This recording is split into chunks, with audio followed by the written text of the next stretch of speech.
No coração de São Paulo, em meio ao concreto e à correria da cidade, existe uma instituição envolta em mistério há mais de 300 anos.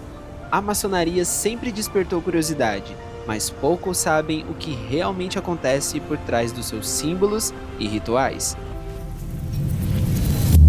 E foi exatamente o que eu vim descobrir hoje.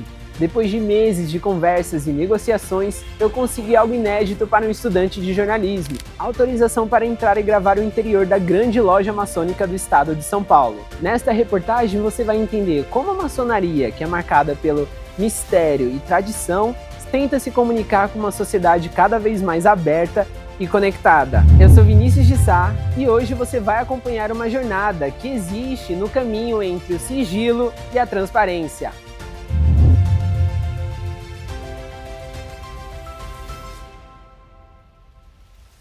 Conheci símbolos, histórias e projetos que ajudam a explicar como a maçonaria tenta dialogar com o presente, sem abandonar a tradição.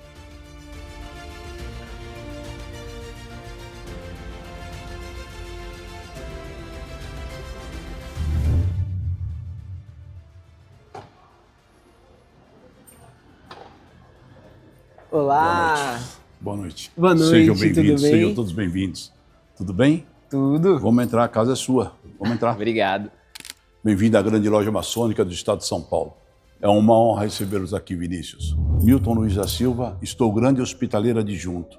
A hospitalaria cuida de todos os irmãos no estado de São Paulo, os 24.500 irmãos das 790 lojas que nós temos no estado de São Paulo. Aqui estão o quadro de todos os nossos paz grão-mestres, tá? Desde do início até os dias atuais. Nós temos a cápsula do templo. Vamos mostrar a cápsula do templo? No próximo dia 2 de julho de 2027, nós vamos abrir essa célula do templo, né? Eu digo cápsula do templo, isso aqui é em homenagem aos 100 anos de comemoração da nossa grande loja, que é a nossa existência aqui no estado de São Paulo. Todos eles são eleitos com o voto do povo maçônico, tá? Todos os mestres da loja a cada 3 anos se reúnem para votar e eleger um grão-mestre. Eles fazem a votação em sua loja e mandam o mapa de votação para cá. E a gente computa tudo e aí é dado o resultado. Entendi. Tá? Do lado de fora, a imagem de uma ordem reservada. Do lado de dentro, uma rede que movimenta ações sociais por todo o estado. De cadeira de rodas a campanhas com instituições locais. Porque muitas pessoas não conhecem o que tem de trás das portas, né? Como que a GLESP, ela se posiciona em relação à sociedade? Como que vocês querem essa comunicação? Existe? Tem esse interesse? Existe. A gente participa de muitas campanhas. Todos os irmãos de todas as lojas fazem um trabalho de beneficência, de benevolência no estado de São Paulo. Então, a GLESP é uma gigante em termos de fazer caridade. A gente tem irmãos que trabalham em 2, 3 instituições. Cada APAI tem um irmão que trabalha lá. Cada Rotary tem um irmão que faz alguma coisa sobre cadeira de roda, sobre cesta básica. Então, a gente tem uma quantidade infinita. Então, os irmãos se ajudam quando precisa. Lógico, tudo isso com o basamento do nosso sereníssimo grão-mestre Jorge Anísio Haddad. Não podemos esquecer disso nunca. E tem a Renata, ela é a primeira dama da GLESP. E ela faz um trabalho muito bonito frente às acácias. Quando tem a assembleia, ela chama as mulheres aqui para estarem fazendo um simpósio, uma apresentação, sabe? E aí elas se confraternizam e ao mesmo tempo fazem a caridade. A próxima foi trazer brinquedos que foram distribuídos para as crianças carentes da periferia da Zona Leste e eu fui incumbido de fazer essa missão. Que eu fiquei muito honrado e eu agradeço a Renata e todas as cunhadas da Cássia pela dedicação. No memorial, parâmetros e símbolos ajudam a entender a liturgia e a estrutura das lojas, do venerável mestre ao guarda do templo.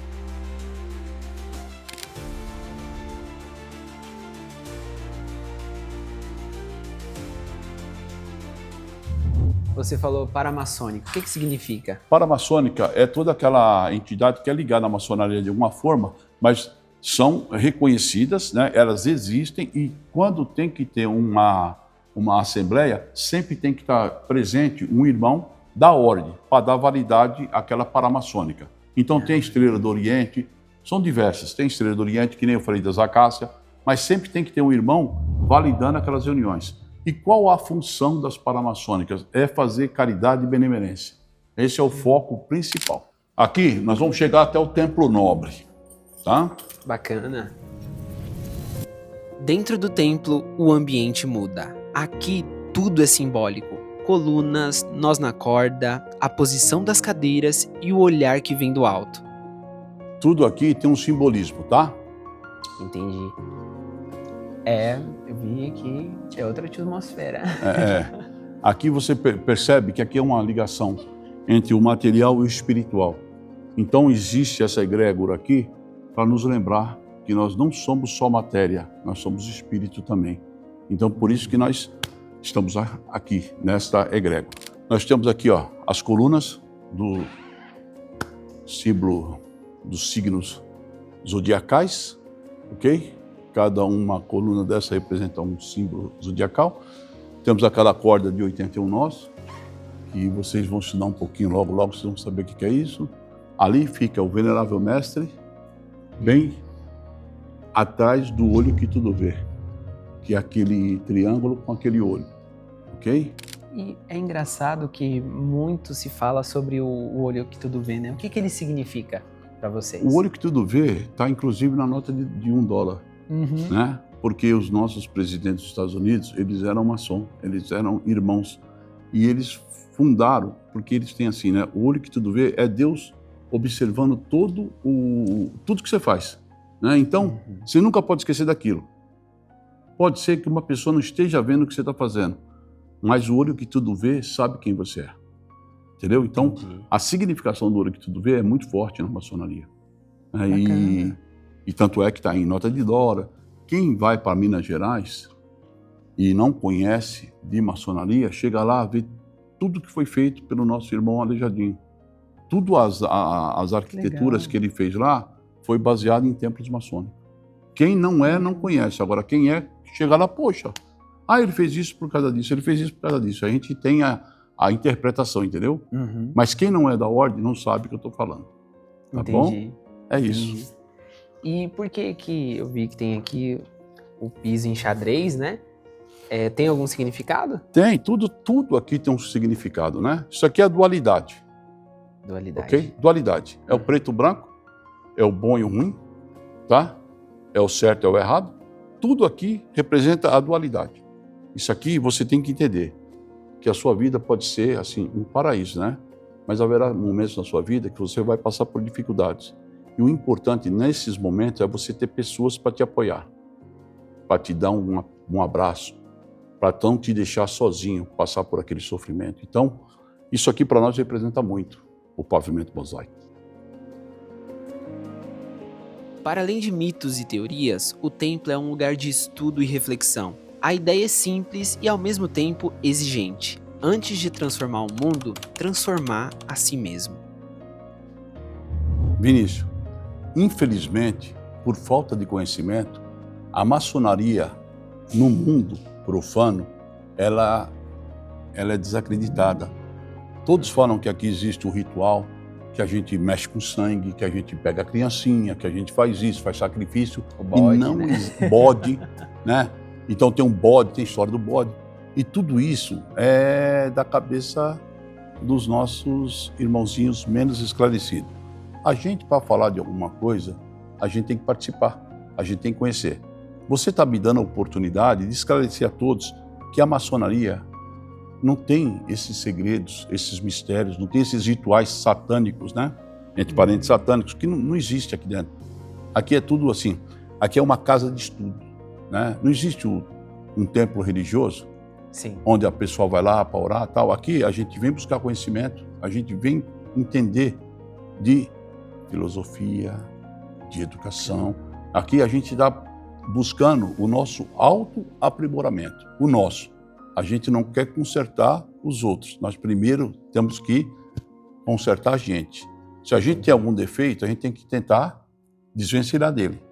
E nada mais propício do que aqui, porque aqui você faz reflexões constantes. sobre Sim. o sentido da vida, né? O porquê que está aqui. Se você não faz o bem para aquelas pessoas que necessitam, por que você vive? Você tem que ter o coração caridoso, porque é importante isso. O homem que quer fazer a caridade, tem que fazer com pouco que ele tem.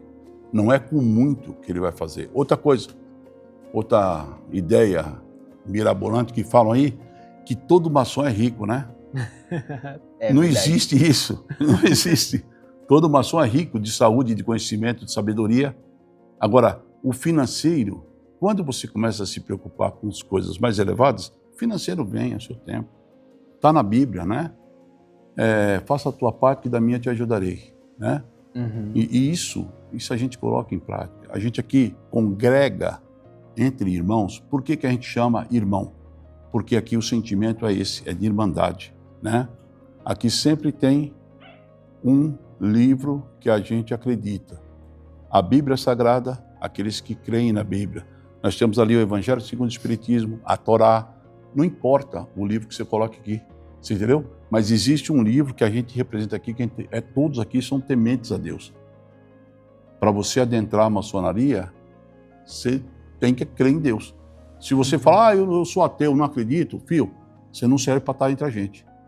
Porque como é que você pode conceber todo este planeta girando de forma tão espetacular, sem ninguém estar mexendo em nenhuma engrenagem? Como você pode conceber que existe toda uma galáxia ao entorno de nós? Então, existe sim o grande arquiteto do universo, que a gente acredita que ele fez tudo e que ele faz tudo para nos ver felizes. Mas quem complica somos nós. Infelizmente, quem complica somos nós. No templo, há um acordo silencioso, evitar aquilo que divide, como por exemplo religião, política, futebol, e focar no que eleva. É assim, a gente não trata aqui a gente tenta evitar aqueles assuntos que dá conflito. Religião, cada um aqui tem a sua. Nós não estamos aqui para falar de religião. Nós estamos acima da religião. Nós falamos de filosofia, não falamos de religião. Aí você tem aqui o quê? Eu tenho católico, evangélico, protestante, espírita. Eu só não tenho aqui ateu. O resto, todas as religiões podem estar aqui dentro, ok? Porque a gente está discutindo filosofia. Isso é tema básico e primordial. Então a gente tem que entender que você tem que respeitar o limite do outro. Esses assuntos que faz a nossa energia baixar não é útil aqui dentro. A gente tem que falar de coisas que elevam, entendeu? E não coisas que divide, que humilha, que separa. Nós não estamos aqui para construir muros, nós estamos aqui para construir pontes. Quando entrei no tema mais delicado, que é o sigilo, a resposta é direta: a tradição, a silêncio e a critério. Para entrar é preciso indicação, investigação e apadrinhamento.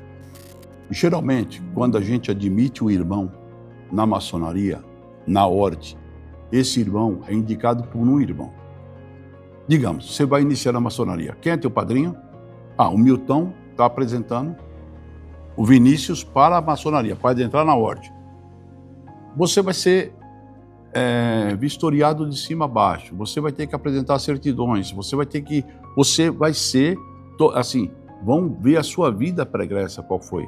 Mas o seu padrinho é o Milton Luiz. Poxa, o Milton Luiz, não vou apresentar qualquer um na ordem. Lógico que não. Eu só vou colocar gente aqui de caráter. Não vou colocar gente torta, ok? Eu não vou colocar um estelionatário dentro da maçonaria. Porque a responsabilidade dele estar aqui é minha. E eu vou responder por ele. Ele é meu afilhado. Eu, como padrinho, eu vou responder por ele. Então a gente tenta pensar na sociedade os melhores para trazer aqui para dentro. E não os problemáticos. Você entendeu? Se eu estou aqui hoje é porque o meu padrinho, Nelson Leônidas, me indicou. Aí eu fui aprovado, eu entrei no templo. E esse segredo todo é passado milenarmente de irmão para irmão. E ninguém revela. Sabe por quê? Porque existe a lei do silêncio e ninguém revela nada. Para você conhecer os mistérios da maçonaria, você tem que adentrar a maçonaria. Então você tem que fazer por onde merecer e adentrar aqui. Na nossa existência, a gente vai passar por dificuldade, né? Nenhum caminho é plano. Nenhum dia existe sem o chegar da noite. Então, a gente tem que entender isso. Hoje está bom? Aproveite, irmão. Porque se amanhã estiver ruim, você agradece a Deus e peça para que Ele transforme sua vida e melhore. É isso que acontece. Dizem que quando um maçom se adentrar, ele quiser sair, ele tem que... Não existe essa possibilidade de sair. É com a paga com a vida, é o que dizem aí fora. O que você fala, né? O que o senhor pode esclarecer para a gente sobre isso? Isso é lenda. Isso é populismo. Não existe isso. O irmão adentra na ordem. Vamos dizer, ele precisa adormecer. O que é? Pedir licença para sair, para cuidar da vida dele, porque talvez o financeiro dele não está bom, ele precisa se dedicar ao financeiro dele. Ele pede para sair, é liberado ele. Quando ele quiser voltar, ele está com o kit, ele volta à ordem sem problema nenhum. Isso aí, ele só não vai poder contar o que ele aprendeu aqui dentro para ninguém lá fora. É só isso. Mas não existe penalidade de, né, vai decapitar porque o cara... Adormecer não é matar. Não é matar, não. Adormecer é o cara estar afastado da ordem. Ele não tem a obrigação de vir na loja, entendeu? E ele pede por um prazo. Pode ser por doença, pode ser por transferência de emprego. Eu vou ter que fazer um trabalho lá no Rio Grande do Sul. E eu não quero frequentar nenhuma loja lá. Se ele quiser frequentar a loja lá, ele pode. Que lá ele é recebido, ele é reconhecido, entendeu? Agora, tem irmãos que vão ficar muito tempo fora, eles pedem o kit. E aí eles podem sair pela porta da frente tranquilinho. Não vai ter nenhum tipo de punição. Não existe. O verdadeiro segredo dizem não estar no papel. Está na vivência. O resto é mito. Do lado de fora do templo, há uma outra força que ajuda a contar a história da maçonaria.